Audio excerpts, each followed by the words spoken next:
¿Sí? Ahí está. Muy bien. Entonces, el tema de Judas es la apostasía. Y bueno, regularmente no nos gusta hablar de cosas negativas.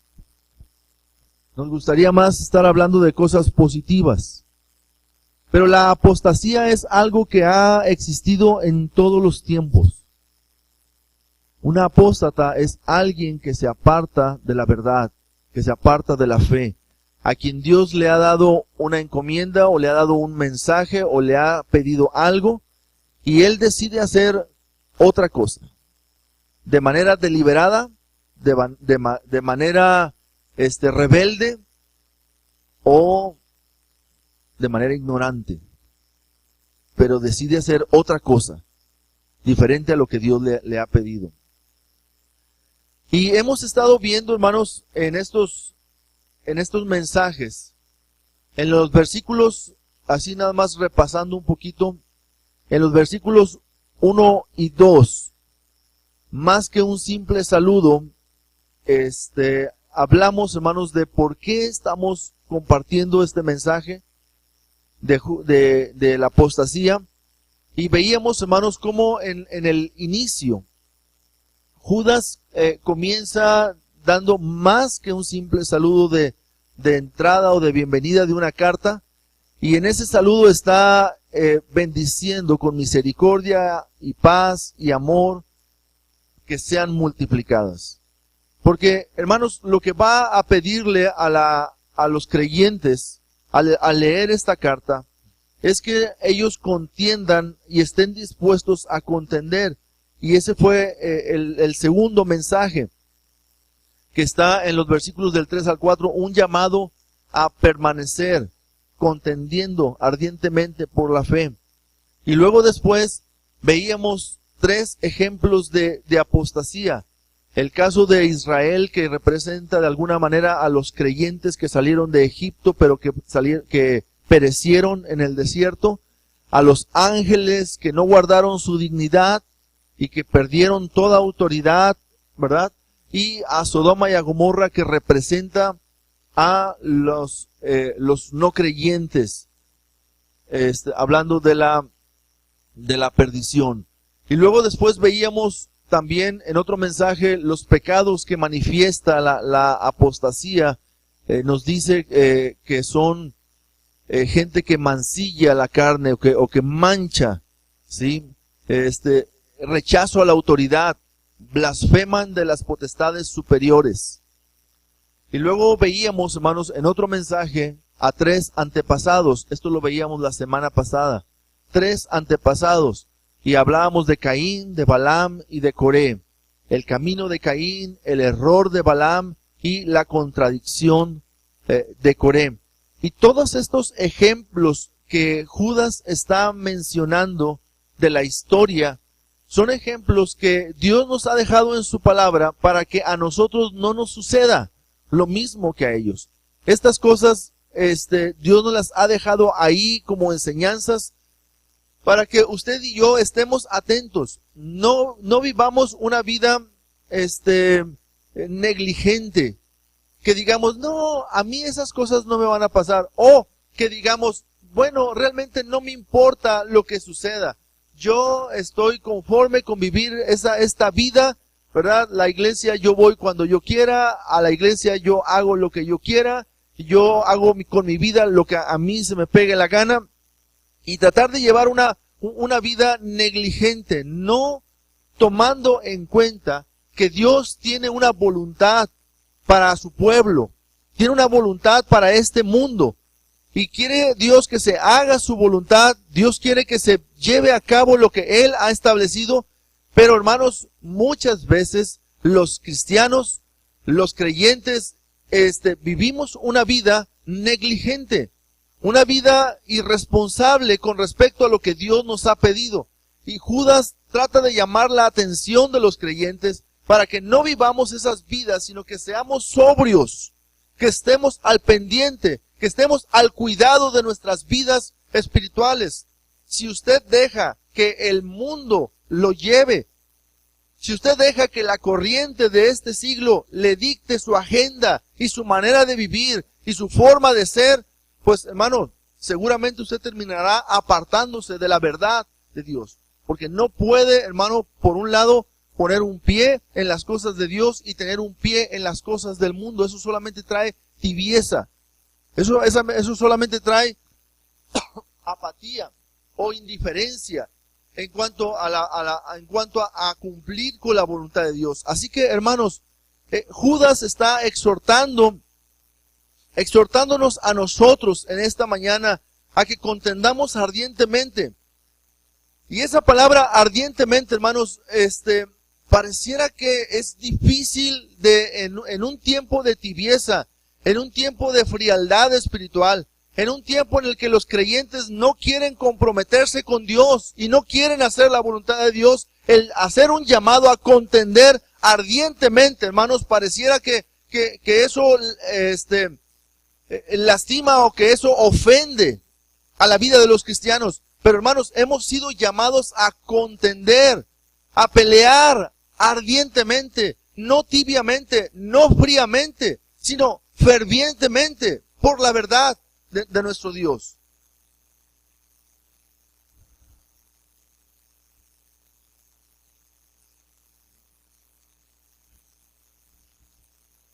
La iglesia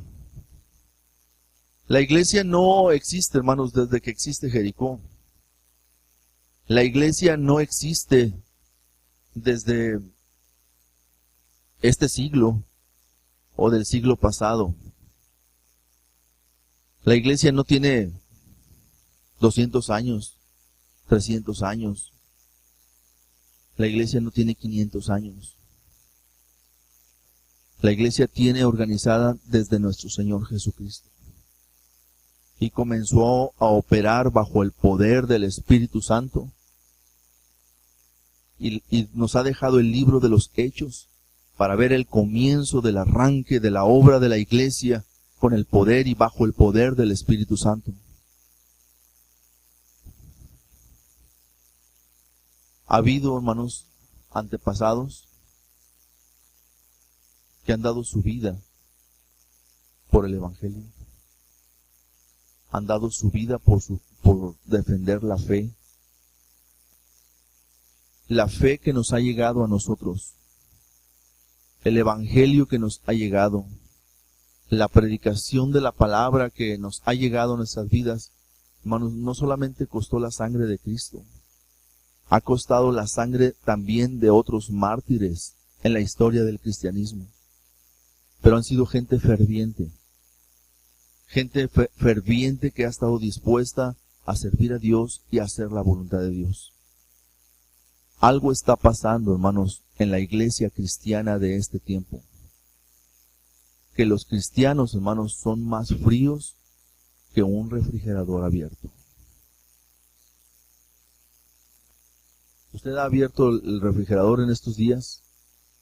En tiempo de calor lo deja abierto tantito, ¿verdad?, para refrescarse, pero ahorita lo trata de cerrar rápidamente. El cristianismo, hermanos, está tan frío. Y en los últimos tiempos, corrientes están tratando de justificar la frialdad del cristianismo. Nuevas corrientes están tratando de justificar la frialdad del cristianismo. Por eso, hermanos, es importante que nosotros entendamos esto. Dios nos habla en su palabra de muchas maneras para advertirnos del gran riesgo de apartarnos de su camino. Por lo tanto, tú y yo debemos ser más diligentes en el cuidado de nuestras vidas. Más diligentes en el cuidado de nuestras vidas. ¿Cómo estamos llevando, hermanos, nuestra vida? ¿En tu vida realmente Dios es el Señor de tu vida? ¿Dios es tu Dios o no? ¿En tu vida es Él el que reina o son tus propios intereses? Y es lo que veíamos en el camino que tomó Caín, en el error de Balaam, Lo vimos, hermanos, en la contradicción de Coré. Vimos cómo es que cada uno de ellos no eran ignorantes de Dios, pero se fueron tras de sus propios intereses. Y es una forma de apostasía. Es anteponer mis intereses a los intereses de Dios. Es anteponer mis deseos a los deseos de Dios. Y honestamente, hermanos, la vida cristiana es una vida real, no es una vida de domingo. ¿Sí? Honestamente, ¿tu vida realmente está siendo guiada por Dios? ¿Te interesa lo que Dios quiere hacer en este mundo? ¿Estás siendo parte de lo que Dios está haciendo en este mundo? ¿O solamente te apacientas a ti mismo? El enemigo es muy astuto. Si no entra por un lado, trata de entrar por otro. Si no entra por otro, trata de entrar por otro lado. Cuando el enemigo vino a tentar al Señor Jesús, llegó por un lado, llegó por otro, y luego llegó por otro. El enemigo sabe por dónde llegarnos a cada uno de nosotros. Así que, hermanos, necesitamos estar atentos y necesitamos, hermanos, poner mucha atención. Dios nos habla en su palabra de muchas maneras para advertirnos del gran riesgo de apartarnos de su camino.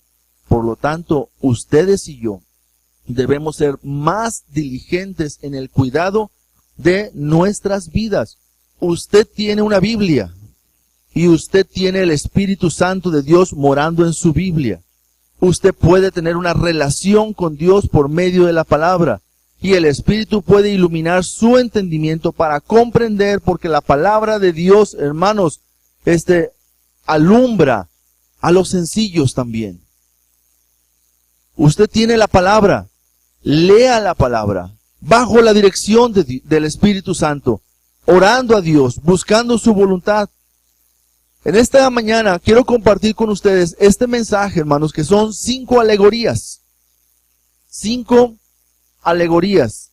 Una alegoría, hermanos, es hablar de alguna manera figurada. Es una figura literaria o es un tema artístico, hermanos, que pretende representar una idea, valiéndose de formas humanas, de animales o de objetos cotidianos. La alegoría pretende dar una imagen a lo que no tiene imagen para que pueda ser mejor entendida por la mayoría. Entonces, vemos que Judas nos da 5 alegorías. Y la primera de ellas, de estas alegorías, la vemos ahí en el versículo 12 y en el versículo 13. Voy a leer versículo 12 y versículo 13 y lo voy a leer en 3 traducciones para nada más enfatizar, hermanos, las palabras que se están utilizando. ¿Ya lo tiene ahí? Usted abra su Biblia. ¿Ya lo tiene ahí en Judas, versículos 12 y 13? Amén. Vamos a leer juntos versículos 12 y 13 de Judas. Dice así: estos son manchas en vuestros ágapes, que comiendo impúdicamente con vosotros se apacientan a sí mismos, nubes sin agua, llevados de acá para allá por los vientos, árboles otoñales, sin fruto, 2 veces muertos y desarraigados, fieras ondas del mar que espuman su propia vergüenza, estrellas errantes para las cuales está reservada eternamente la oscuridad de las tinieblas. Si usted quiere preguntarle a Judas si estaba enojado cuando escribió esto, lo puede hacer, ¿verdad? Pero algo le habían hecho, ¿verdad? Cuando escribió esto. No se crea, el Espíritu Santo estaba inspirándolo. Lo voy a leer en la Nueva Versión Internacional. Dice: estos individuos son un peligro oculto. Sin ningún respeto, convierten en parrandas las fiestas de amor fraternales que ustedes celebran. Buscan solo su propio provecho. Son nubes sin aguas llevadas por el viento. Son árboles que no dan fruto cuando debieran darlo. Están doblemente muertos, arrancados de raíz. Son violentas olas del mar, que arrojan la espuma de sus actos vergonzosos. Son estrellas fugaces, para quienes está reservada eternamente la más densa oscuridad. Ahora se lo voy a leer en la Nueva Traducción Viviente. Dice de esta manera los mismos 2 versículos. Cuando estos individuos participan con ustedes en sus comidas de compañerismo, las cuales conmemoran el amor del Señor, son como arrecifes peligrosos que pueden hacerlos naufragar. Son como pastores que no tienen vergüenza y que solo se preocupan por sí mismos. Son como nubes que pasan sobre la tierra sin dar lluvia. Son como árboles en el otoño, doblemente muertos porque no dan fruto y han sido arrancados de raíz. Son como violentas olas del mar que arrojan la espuma de sus actos vergonzosos. Son como estrellas que han perdido su rumbo, condenados o condenadas para siempre a la más negra oscuridad. La versión que leemos en la iglesia, que es la versión 60, ¿sí? Y estas 2 otras traducciones o versiones nos dan un panorama de lo que está explicando Judas, de cómo describe a través de estas alegorías las características que distinguen a estas personas. ¿Cuáles son esas características? Y la primera alegoría que utiliza son manchas en vuestros ágapes. ¿Sí? Estos son tachas o escollos en vuestras fiestas de amor fraternal. ¿Por qué muchas veces a los barcos no se les permite acercarse hasta la orilla de la playa? ¿Verdad? Porque hay arrecifes, porque hay piedras, porque hay algo debajo que no puede ser divisado, fácilmente distinguido, y entonces llegan ellos y se atoran y rompen el casco, y luego es difícil sacarlos de ahí. La Biblia dice que los apóstatas dentro de una congregación o dentro del pueblo de Dios, dentro de la iglesia, son como esos arrecifes que están debajo del agua. Difícilmente se pueden divisar. Y luego terminan por echar a perder el compañerismo y la unidad de amor dentro de la iglesia. ¿Sí? Los ágapes. Cuando nosotros hablamos de compañerismo, Judas está hablando de los ágapes. Cuando nosotros estamos hablando de la relación entre los hermanos, Judas está hablando de los ágapes. ¿Sí? Echan a perder esos ágapes.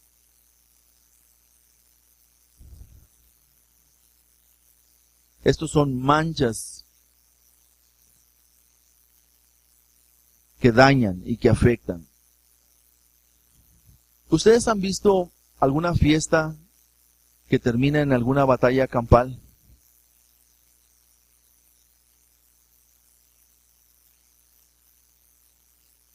Hace años,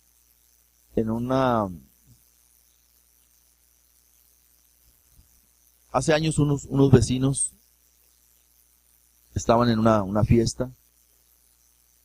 Obviamente era una fiesta no cristiana, era una fiesta inconversa, una fiesta donde definitivamente Dios no estaba. Pero ellos comenzaron muy alegres y muy contentos. Muy bien, todo festejando, cumpleaños de una niña, ahí la hija, una pequeñita, y empezaron a tomar, y luego siguieron tomando, y cuando ya estaban bien entrados en botellas, de repente empezaron a contradecirse unos a otros. Ya saben cómo empieza esto. ¿Sí saben? ¿O no saben? Pues no deberían de saber. ¿Por qué saben? Pues ¿dónde andan? Entonces, empiezan ahí.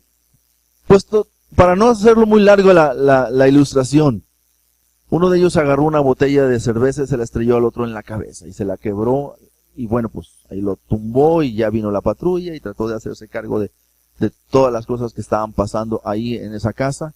Todo un escándalo que se armó en ese momento. Y obviamente, bueno, ellos son inconversos. No tienen ningún temor de Dios, ninguna guía del Espíritu Santo para ayudarlos a vivir sus vidas de una manera correcta y todo eso. Pero aquí Judas está hablando, hermanos, de la relación entre los hermanos. ¿Cómo es que hay personas que se evidencian? ¿Sí? Porque no tienen ningún temor en echar a perder la relación entre los hermanos, de unos con otros. No tienen temor, hermanos, en echar abajo la armonía de una iglesia. ¿Sí?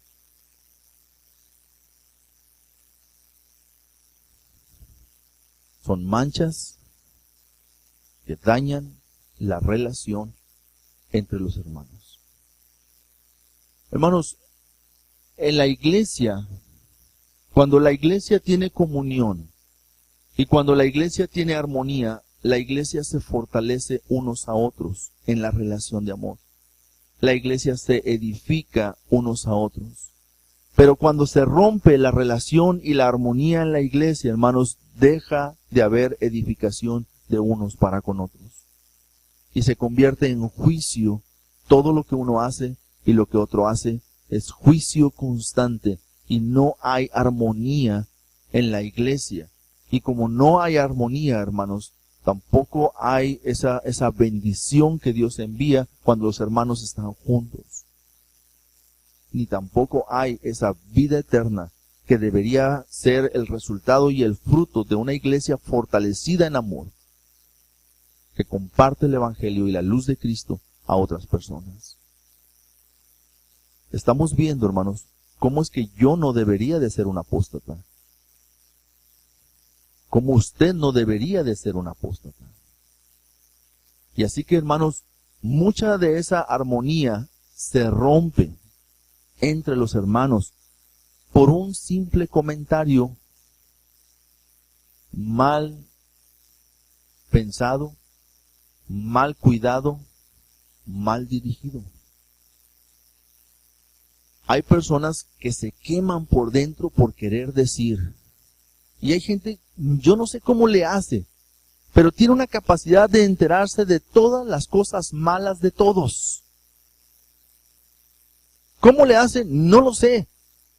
Pero en el momento en el que se entera de algo malo o de algo que aparenta ser malo o parece ser malo,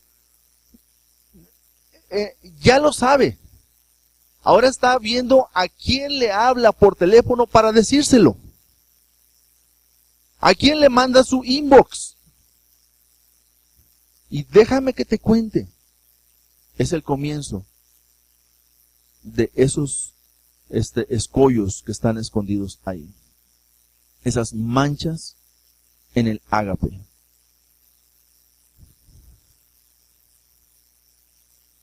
Ahora que estuvimos allá en la boda de Alani y de Vane, la playa de Cancún es una playa, pues, de las mejores del mundo.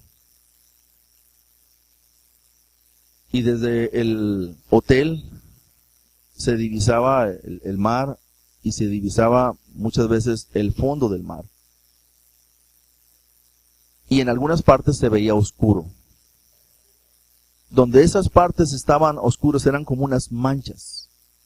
Se distinguía que había unas partes donde había quizás piedras o donde había quizás algo, pero más alto que la superficie normal y de otro color. Como unas manchas. El Titanic no supo distinguir que había unos escollos en el camino. Y pensaba el Titanic que era indestructible, imparable. y viajó a una velocidad. Se echaron a la fiesta, a celebrar la gran triunfo del Titanic, cuando realmente ya no pudieron detenerse, cuando detectaron esas manchas, ¿sí?, en el camino, y terminaron por hundir y por destruir ese barco. Así son, hermanos, los apóstatas en la congregación. Así es como daña a una iglesia, hermanos, el romper la unidad y la armonía entre los hermanos. Y esto, hermanos, ¿por qué?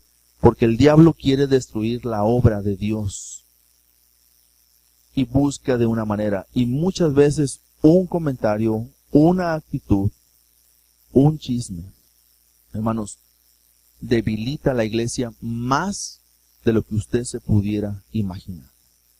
Más de lo que usted se pudiera imaginar.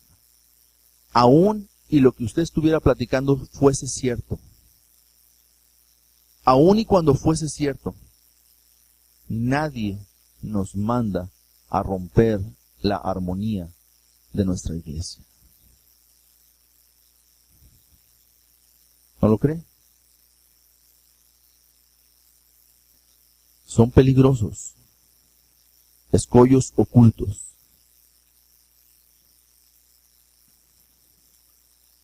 Son egoístas.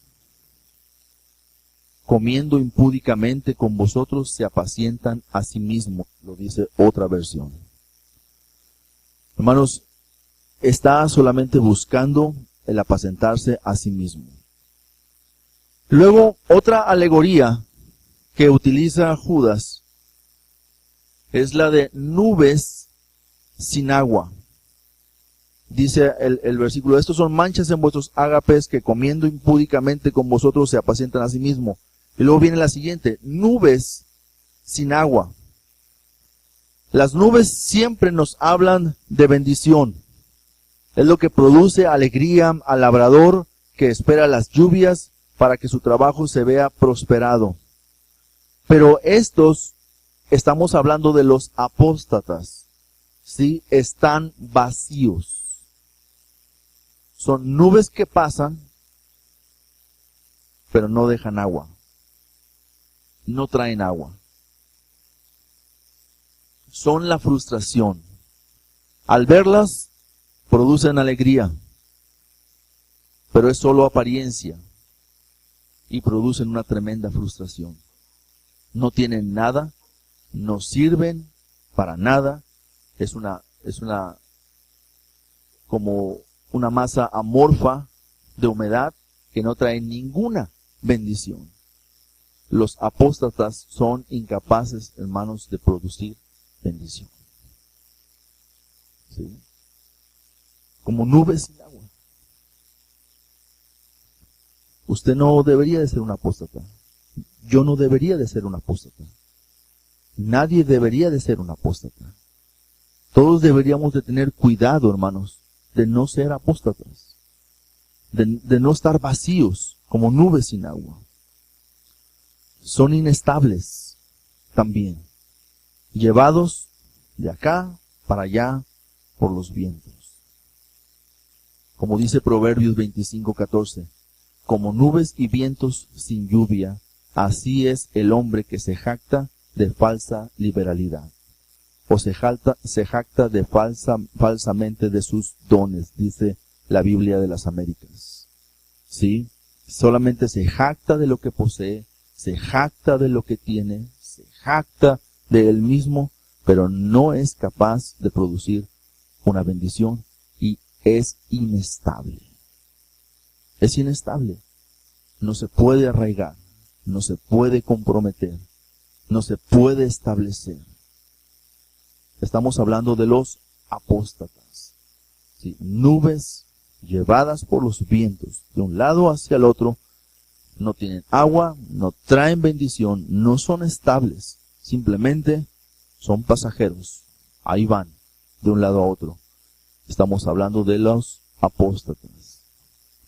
Nadie se sienta aludido. Judas estaba molesto, ¿verdad? Y está hablando de esto, ¿verdad? Pero si alguna de estas características, hermano, te distinguen, hermano, no seas orgulloso. Yo me humillaría delante de Dios y le diría: Señor, perdóname por estas actitudes que yo he tenido. Líbrame de ser un apóstata en tu iglesia y de dañar tu obra. Y úsame, por el contrario, para así ser de bendición. Una tercera alegoría que usa Judas es la de los árboles otoñales. Se refiere a la última parte del otoño, según Vine, ya cercano al invierno, en decadencia continua, sin frutos, marchitos totalmente. Son estériles, no traen fruto.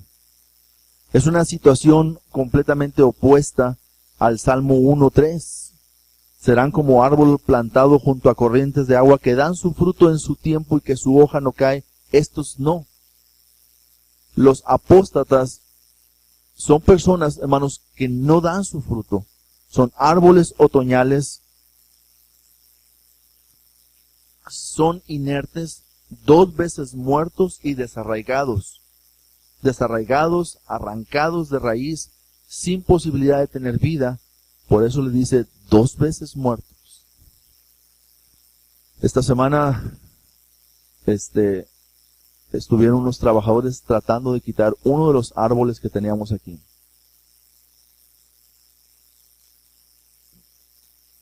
Los primeros que intentaron, mejor se perdieron y ya no vinieron el siguiente día. ¿Sí? No sé si usted conoce que alguien sea así, ¿verdad? Pero ellos no pudieron con el árbol. Y luego vinieron otros y estuvieron ahí trabajando durante días y días y días para tratar de romper las raíces.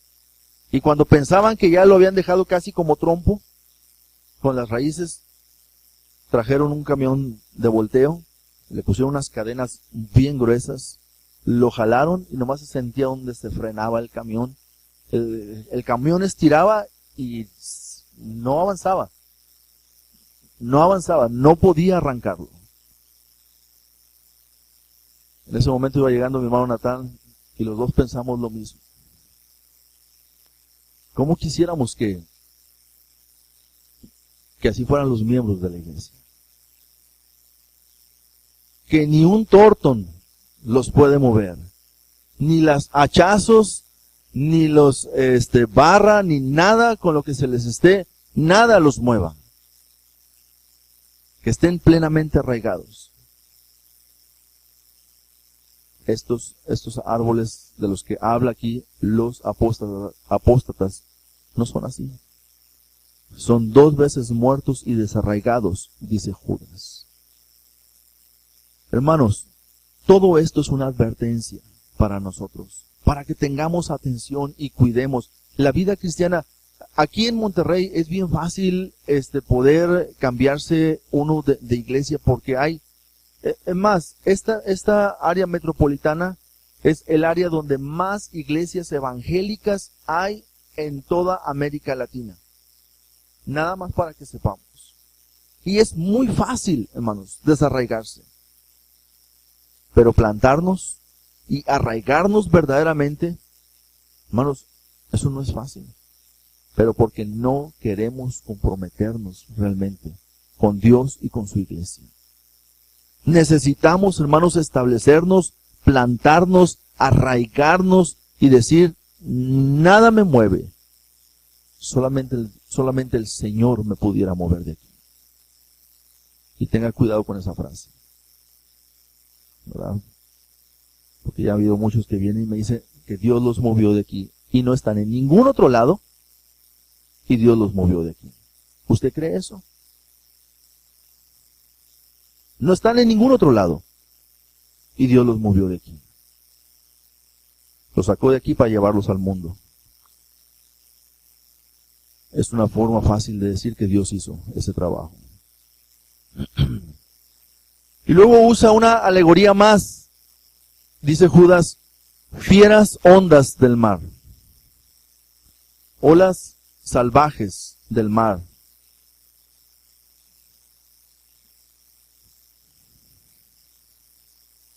Esto tiene dos sentidos.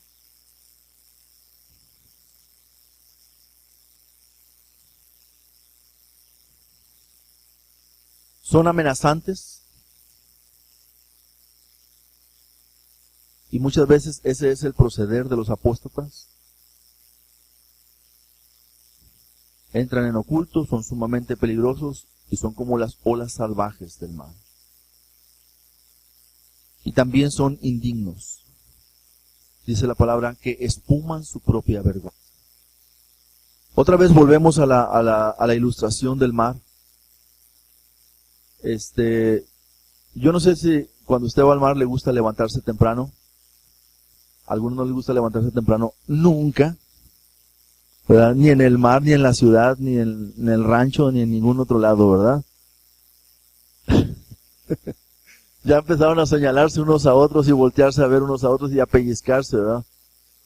Unos a otros. Pero si usted va a la playa y se hospeda en un hotel ahí cerca de la playa y se levanta temprano, usted se va a dar cuenta que hay algunos hoteles que tienen la precaución de mandar unas máquinas a quitar todo lo que el mar sacó durante la noche. ¿Sí?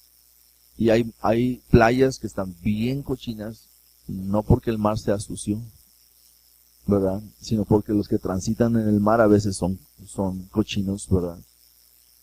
Y entonces en la mañana salen esas máquinas, o si no, hombres que están ahí tratando de quitar todo lo que el mar sacó durante la noche. El mar muchas veces en la noche se pica, así le dicen, se pica un poco más que de día, se embravece un poquito más y empieza a sacar toda esa espuma. ¿Sí? Los apóstatas también tienen una tendencia a sacar, a espumar fuera lo que traen adentro. La amargura, la tristeza, el pecado, la desilusión y muchas otras cosas, y las tienden a sacar hacia afuera. Y son dañinos. Y eso afecta. Hay gente, hermanos, de las que difícilmente les puedes escuchar un comentario positivo de algo. Siempre espuman, ¿sí? Vergüenza. Siempre espuman lo negativo. Todo está mal a su alrededor, nada más ellos están bien. Todo está mal. Todo mundo está mal. En la escuela, los maestros están mal, el director está mal, el que hace el aseo, el intendente de la escuela, todo está mal. Los de tránsito, que en el camino, todos están mal. El jefe en el trabajo está mal. El pastor de la iglesia está bien mal. Todos están mal. Y están constantemente escupiendo toda esa maldad, todo eso que está cochino, pero ¿sabe de dónde sale todo eso? ¿Sabe dónde lo traía? Aquí. Y de aquí lo saca. Y está espumando, como fieras ondas del mar. Dios nos ha bendecido, hermanos, para bendecir. Tratemos, hermanos, de que nuestras palabras bendigan a otros. Nuestra palabra debe ser siempre con gracia, sazonada con sal, para dar gracia a los oyentes, hermano. Si no tiene una bendición que dar, cierre la boca. Quisiera usted soltar todo lo que trae. En serio, doble su rodilla, ore a Dios y dígale al Señor todo lo que usted siente. Saque toda la amargura que trae en su corazón y dígale, Señor, así me siento bien mal. Todo lo estoy viendo mal, todas las cosas están mal, todas las personas que me rodean, ninguno está bien. Y el Señor a lo mejor le puede contestar como le contestó a Marta. ¿Sí? Cuando Marta le dijo, Señor, ¿no te da cuidado que mi hermana no me ayuda? Y Dios le puede decir, ay, Marta, Marta, afanada y turbada, ¿verdad? ¿Cuántas cosas estás haciendo, verdad? Según tú estás bien, María está mal. Pero lo que ella ha escogido, nadie se lo va a quitar. Ella ha escogido la mejor parte. ¿Sí? Pero qué bueno que puedas decírselo al Señor y no al hermano o a la hermana. Hay hermanos, que ni siquiera tienen de perdido cuidado con los recién convertidos de la iglesia. Son como el sarampión. Le pegan a los niños. ¿Sí? O sea, ni siquiera digamos, vamos a cuidar a los recién convertidos. No, a ellos también. Wow. Aquí te va toda la historia de lo que yo creo que pasa. ¿Sí? Mi versión de las cosas. Fieras ondas del mar. Y usa una quinta alegoría también. Estrellas errantes. Estrellas errantes. Un apóstata, como Caín, como Coré, como Balaam, tuvieron su oportunidad de conocer la verdadera luz, la luz de justicia, la luz de Dios. Pero ellos se volvieron atrás, pero ellos dejaron atrás esa luz, y entonces se convirtieron en estrellas errantes. ¿Cuál es la característica de una estrella errante? ¿Ilumina? Nada más deja una línea, ¿verdad? Pero no iluminó nada. A ningún lugar. En la oscuridad vimos la lucecilla y que se fue bien rápido. A veces van dos personas y le dice uno al otro, ¿viste? Y uno dice, no. Es que pasó una estrella fugaz. Pues fue tan fugaz que no se dejó ni siquiera ver. Y así son los apóstatas también.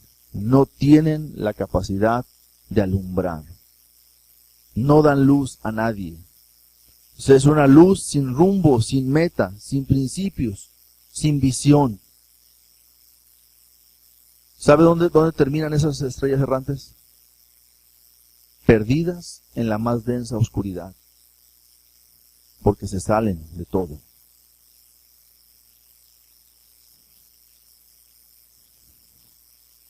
Fracasan. Dice la palabra, están reservadas eternamente para la oscuridad de las tinieblas. Y así son los apóstatas. Hermanos, tuvieron su oportunidad de conocer a Dios. Conocieron la luz verdadera. Pero como no aceptaron esa luz verdadera, esa luz no está en sus vidas. La luz de Cristo no les resplandeció.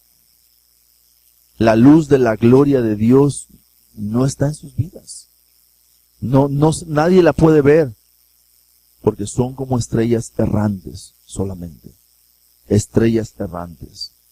Entonces, rápidamente, estas 5 alegorías. La primera de ellas, esas manchas, son escollos ocultos. La otra es fácil, nubes sin aguas, árboles otoñales, fieras ondas del mar y estrellas errantes. Los escollos o estas manchas en los ágapes son peligrosos y son egoístas. Las nubes sin agua son vacíos e inestables. Los árboles otoñales son estériles e inherentes. Las fieras ondas del mar son amenazantes y son indignos. Y las estrellas errantes están confundidos y fracasados. ¿Sí? Es duro Judas, es directo Judas, aunque está usando alegorías muy duras para distinguir a los apóstatas. ¿Con qué objetivo, hermanos, predicar este mensaje en la iglesia? Para que no le suceda. Para que no le suceda. En conclusión, la Biblia nos enseña que Dios nos ha hablado muchas veces y de muchas maneras Y ahí Hebreos está hablando de que ahora nos ha hablado por medio del Hijo, que es la revelación o la culminación de la gran revelación de nuestro Dios. Pero la diferencia es que antes hablaba por profetas, ahora está hablando por el Hijo. Pero la verdad de esas dos es que siempre ha hablado muchas veces y de muchas maneras. Pero ahora lo está haciendo a través del Hijo. Judas, a través de su palabra, presenta ejemplos, presenta ilustraciones, presenta alegorías acerca de los apóstatas, como diciendo, de alguna manera, el pueblo creyente tiene que entender. De alguna manera, el pueblo creyente tiene que entender que Dios no espera apostasía. Dios espera, hermanos, que nosotros estemos firmes. Lo contrario de esto. No tenemos que ser peligrosos ni egoístas. Tenemos que ser benévolos. Y tenemos que cuidar y tenemos que darnos unos a otros. Tenemos, hermanos, que estar no vacíos, sino llenos de nuestro Dios, llenos de su palabra, llenos de su presencia para compartir. No estériles, sino con fruto, hermanos. El Señor Jesucristo les dijo, yo les voy a decir cómo distinguir a los falsos maestros. El árbol por su fruto se conoce.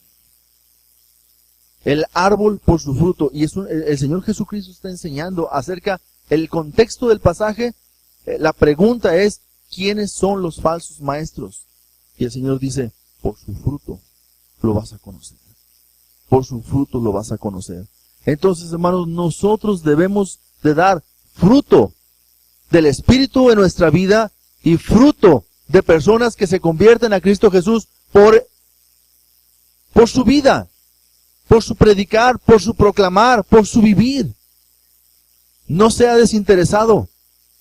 Interésese en la gran comisión que Dios nos ha dado.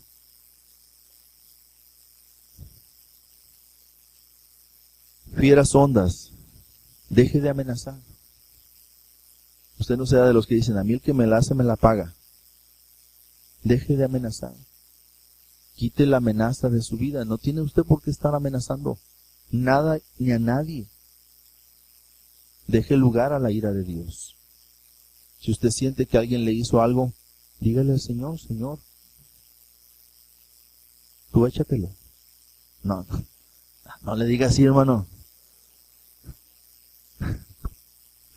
Señor, tú sabes todas las cosas. Yo estoy en tus manos, soy tu hijo y esto que pasó me dolió. Así que tú sabes, Señor, qué es lo que vas a hacer.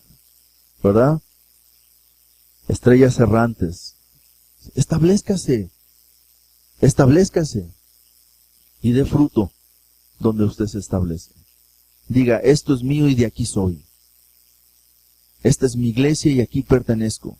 Aquí es donde voy a crecer, aquí es donde me voy a edificar y aquí es donde voy a dar fruto, porque esta es mi iglesia. Amén. Padre Santo, gracias por tu palabra con la que hablas a nuestras vidas. Tu palabra es clara, Señor. Tu palabra, Señor, es hermosa porque nos advierte. La mejor manera, Señor, de entender las cosas es cuando tú nos hablas por medio de tu palabra. Dios, ayúdanos como iglesia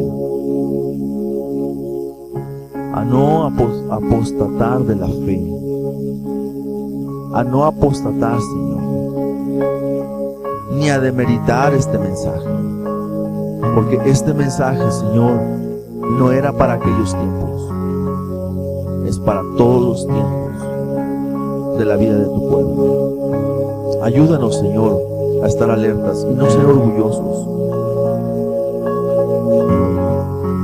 Y si hay algo, Dios, de estos mensajes que está hablando en nuestras vidas, Dios, ayúdanos a corregirlo. En tu poder es posible, Señor, que nosotros cambiemos. En tu poder es posible que seamos nuevas criaturas. En tu poder, Señor, es posible que podamos ser transformados, Señor, de gloria en gloria a la misma imagen de nuestro Señor Jesucristo, por tu palabra, Señor. Dios, estamos en tus manos como iglesia.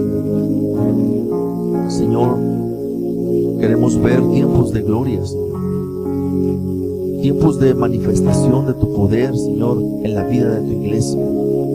Queremos ver, Señor, tu gracia derramada en nuestras vidas en todo momento. No solo en nuestra salvación, sino, Padre, en la forma en la que nos usas, Dios, para proclamar tu evangelio. En el establecimiento y plantamiento de nuevas iglesias. En el levantamiento de nuevos obreros, Dios, para tu obra en la iglesia. En el crecimiento. Dios, bendice a tu iglesia. Sigue derramando tu gracia, Señor, y cuídanos y ayúdanos a cuidar tu obra, a contender ardientemente por la fe que tú nos has dejado en tu palabra. Bendícenos, Dios.